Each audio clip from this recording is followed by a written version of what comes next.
శ్రీ గురుభ్యో నమః. శ్రీమాత్రే నమః. తెలుగువన్ ప్రేక్షకులకు స్వాగతం. మహర్నవమి శుభాకాంక్షలు.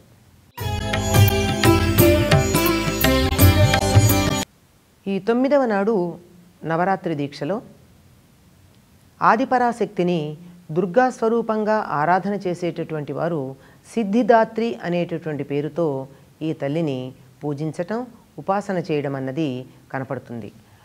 సిద్ధ గంధర్వ యక్షాద్యైః అసురైర అమరైరపి సేవ్యమానా సదా భూయాత్ సిద్ధిదాయిని. దేవతలు, గంధర్వులు, రాక్షసులు అందరూ కూడా అమరులు, అందరూ కూడా సేవించుకుంటూ ఉండేటటువంటి ఆ సిద్ధిద అనేటటువంటి తల్లి మాకు సమస్తమైన సిద్ధులను కలిగించుగాక అని ప్రార్థన చేయడం ఉంది. 8 రోజులలో 7 రోజుల పాటు 7 చక్రాలలో అమ్మని న్యాసం చేసి ఉపాసన చేసి, ఆ తరువాత శివశక్త్యైక్య స్వరూపిణి అంటే శివుడు శక్తి కలిసినటువంటి ఒకే ఒక స్వరూపంగా మహాగౌరీ రూపంలో 8వ నాడు ఆరాధన చేసి, ఇంకా సరిగ్గా చెప్పాలంటే ఈ అష్టమే దుర్గాష్టమిగా కూడా చెప్పబడుతూ ఉంది. అలా ఆరాధన చేసినటువంటి వారికి 9వ నాడు సమస్తమైనటువంటి సిద్ధులను ప్రసాదించే సిద్ధిదాత్రి యొక్క ఉపాసన చేయడానికి అవకాశం లభిస్తుంది. సిద్ధిదాత్రి అంటే అన్ని రకాల సిద్ధుల్ని ఇచ్చేది. మనకి తెలిసినటువంటివి 8 సిద్ధులే, అష్టసిద్ధులే అంటాం.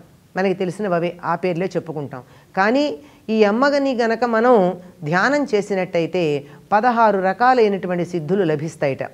అణిమ, లఘిమ, ప్రాప్తి, ప్రాకామ్య, మహిమ, ఈసిత్వ, వసిత్వ, సర్వకామ, సర్వజ్ఞత్వ, దూరశ్రవణ, పరకాయ ప్రవేశ, వాక్సిద్ధి, కల్పవృక్షత్వ, సృష్టి, సంహారకరణ సామర్థ్య, అమరత్వ, సర్వనాయకత్వ, భావన, సిద్ధి అనబడే 16 సిద్ధులు లభిస్తాయిట.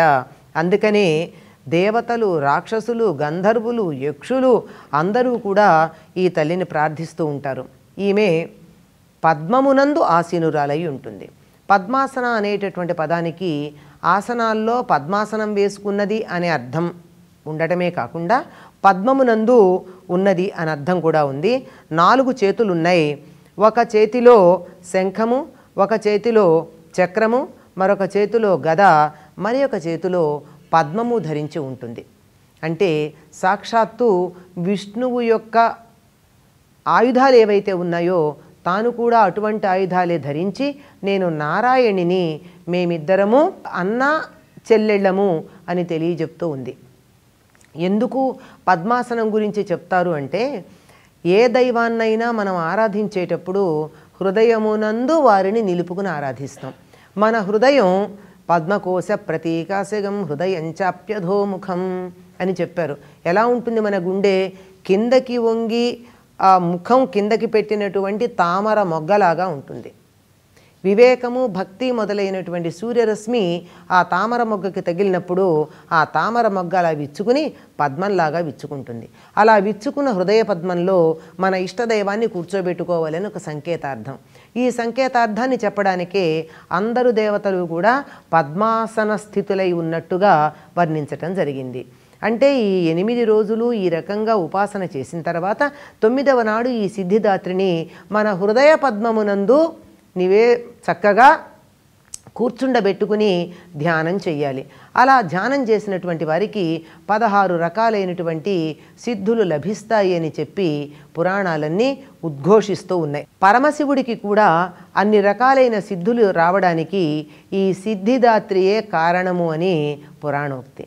అంటే శివుడు సృష్టిని చేస్తూ ఉంటాడంటే ఆయన సదాశివుడుగా చెప్పుకున్నట్టయితే లయకారకుడైనటువంటి రుద్రుడు అనే అర్థంలో కాకుండా సృష్టికి మొదట ఉన్నటువంటి శివుడుగా చెప్పుకున్నట్టయితే ఆ శివుడికి సృష్టి స్థితి లయ కార్యాలు చేయడానికి, తర్వాత సమస్తమైన సిద్ధులు కలిగి ఉండడానికి కారణం ఆయన ఈ అమ్మని ప్రార్థించాట. నా దగ్గర ఉన్న సిద్ధులు తీసుకో, కావాలంటే నువ్వు నీ పనులు చేసుకొని ఇవిడి ఇచ్చిందిట. ఇచ్చినందువల్ల ఆయనకు సమస్తమైనటువంటి సిద్ధులు లభించాయని కూడా పురాణోక్తిగా మనకి తెలుస్తూ ఉంది. ఎవరైతే సిద్ధిదాత్రిని 9వ నాడు దుర్గా రూపంగా ఆరాధన చేస్తారో వారికి లౌకికమైనటువంటి విషయాల మీద ఆసక్తి నశిస్తుంది. ఈవిడేమో లౌకిక పారలౌకిక విషయాలన్నింటినీ ఇవ్వడానికి సిద్ధంగా ఉంది. అంటే ఇహలోక భోగాలు నీకేమైనా కావాలా తీసుకో, ఎందుకంటే ఆ కోరిక తీరితే కదా తర్వాత ముందుకు వెళ్ళడానికి వీలవుతుంది, ఇవ్వడానికి ఆవిడ సిద్ధంగా ఉంటుందిట. కానీ వీళ్ళకి విషయభోగ వాంఛ నశిస్తుందిట.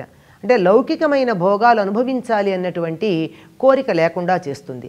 కోరికలని అణుచుకోవడం అన్నది సరైనటువంటి పద్ధతి కాదు. అణగొడితే ఏమవుతుంది, స్ప్రింగు మీద చెయ్యి పెట్టి అణగొట్టినట్టయితే మన చెయ్యి తీయగానే రెట్టింపు వేగంతో పైకి లేస్తుంది. అలా కోరికలను ఆపుకోవడం పద్ధతి కాదు. కోరికల పట్ల విరక్తి కలగాలి. కోరుకోవాలనేటటువంటి ఊహ రాకూడదు. దేనిని చూసినా ఇది నాకు కావాలి అనే అనిపించకూడదు. అలా విషయభోగాల పట్ల వాంఛారాహిత్యం అంటే కోరిక లేనటువంటి స్థితిని ఈవిడ కలిగించి లౌకిక పారలౌకిక భోగాలన్నింటినీ ప్రసాదించటానికి సర్వసిద్ధంగా ఉంటుంది. ఎవరైతే సిద్ధిదాత్రీదేవిని నవమి నాడు ఉపాసన చేస్తారో వారికి ముక్తి సిద్ధంగా ఉంటుందట. అమృతత్వ సిద్ధి లభిస్తుందట. అది అన్నిటికన్నా ప్రధానమైంది. ముక్తి అంటే మనం ఏదో లోకంలో ఒక దురభిప్రాయం కూడా ఉంది, ముక్తి అంటే శరీరం వదిలిపెట్టి వెళ్ళడం అని. శరీరం వదిలిపెట్టి వెళ్ళడం కాదు, సంసార బంధాలతో అతుక్కోకుండా అంటుకోకుండా ఉండడం ముక్తి. కానీ ఈ శరీరం వదిలితే ముక్తే ఉంది, మళ్ళీ ఇంకో శరీరంలో ప్రవేశించడమే జరుగుతుంది. కనుక అమృతత్వము అంటే నేను శాశ్వతంగా ఉన్నాను అనే భావం, ఈ శరీరాన్ని వదిలిపెట్టినా నేనున్నాను అనే భావం ఏదైతే ఉందో అది కలిగించగలుగుతుంది ఈ సిద్ధిదాత్రి యొక్క ఉపాసన. విషయభోగాల పట్ల ఎందుకు నిరాసక్తత కలుగుతుంది అంటే వాటి యొక్క అవసరం అతడికి కనిపించదు. సిద్ధిదాత్రీదేవిని ఉపాసన చేసినటువంటి భక్తుడికి లౌకికమైన విషయాల యొక్క అవసరం ఉండదు. ఏది అవసరం లేదు అంటే సమయానికి భోజనం చేయాలని కానీ, ఇట్లాంటి వస్త్రాలు ధరించాలని కానీ, అందమైన ఇంట్లో ఉండాలని కానీ ఇటువంటి కోరికలు ఉండవు. ఎందుకు అంటే ఆహారం అవసరం, వస్త్రాలు అవసరం, అవసరాలు లేని స్థితికి పెడతాడు. అంటే ఇవన్నీ లేకుండా తినకుండాను బట్టలు కట్టుకోకుండాను ఉంటాడని కాదు.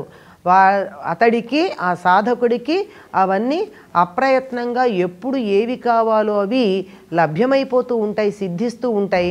తాను కోరుకోవలసినటువంటి అవసరం లేని స్థితి ఏర్పడుతుంది. ఈ స్థితి ఏర్పడిన తర్వాత కోరికలు ఉండవు, కోరుకోడు. కోరికలు లేవు గనక కర్మలేవి అంటాం. బతికినంత మాత్రాన కర్మలు అంటుకోవు. మనం బతికేటటువంటి పద్ధతిలో మనం జీవించే విధానంలో కోరికలతో గనక మనం పెనవేసుకున్నట్టయితే ఇవన్నీ మనని అంటుకుపోవడం జరుగుతుంది. ఇవన్నీ లేని స్థితిని ప్రసాదించి సిద్ధిదాత్రి నిరంతరం తన సేవలో మాత్రమే ఆనందాన్ని పొందే స్థితిని భక్తుడికి ప్రసాదిస్తుంది. అంటే లేక భగవతి, దుర్గాదేవి ఏ పేరైనా పెట్టుకోవచ్చు. అటువంటి దేవి యొక్క సాన్నిధ్యంలోనే సమస్తమైనటువంటి ఆనందాలని పొందగలిగే ఒకానొక స్థితి భక్తుడికి రావడం జరుగుతుంది.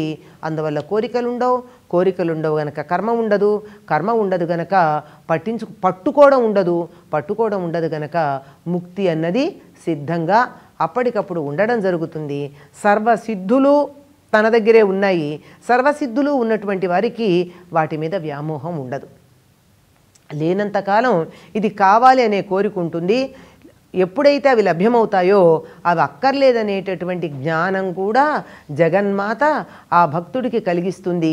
కనుక 16 రకాలైన సిద్ధులు ఏవైతే ఉన్నాయో వాటిని ఏనాడు సాధకుడు సిద్ధిదాత్రి యొక్క అనుగ్రహం కలిగినటువంటి వాడు వినియోగించుకోవడం అన్నది మనకి కనపడదు. కనుక సిద్ధిదాత్రి యొక్క అనుగ్రహంతో సమస్తమైన సిద్ధులు పొంది వాటి అవసరం లేనటువంటి అమృతత్వ స్థాయికి మనమందరం ఎదుగుదుముగాక అని ఆశంసన చేసుకుంటూ స్వస్తి.